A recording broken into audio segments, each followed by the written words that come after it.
Hello everyone. Everything I'm going to show you has been tested by professional mechanics here in the shop, so relax. We're close to fixing it. If your Hyundai shows the message battery discharge warning, the first thing to do is take a deep breath and don't panic. This doesn't mean your car is going to die on the road or that the battery magically exploded.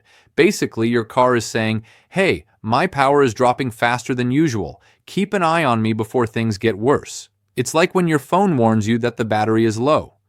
But more serious, because we're talking about your car. The first thing mechanics always check, and what most owners report in forums, is the 12-volt battery. Yes, that part we often ignore until the car won't start. An old, weak, or dirty battery can fool the computer and trigger the warning. Many mechanics have solved the issue simply by replacing the battery or tightening the terminals. Before thinking about complicated fixes, check the battery, because often the problem is right there in something as simple as that. If the battery is fine, the next suspect is the alternator. This is the component that charges the battery while you drive.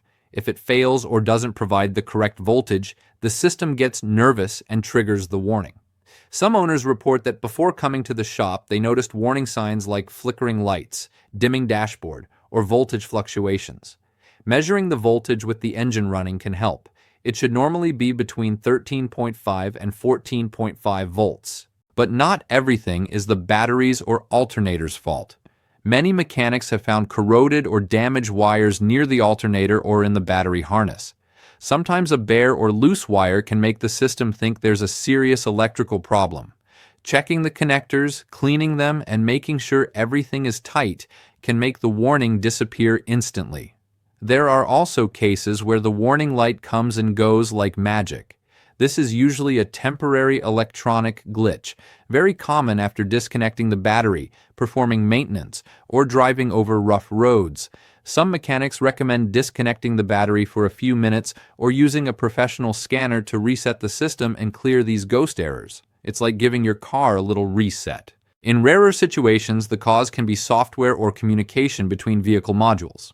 Some Fords and similar vehicles require a software update or recalibration at the dealership so all systems speak the same language again. But this is almost always checked after ruling out the battery, alternator, and wiring. So don't worry, you don't have to spend money at the shop before checking the basics first.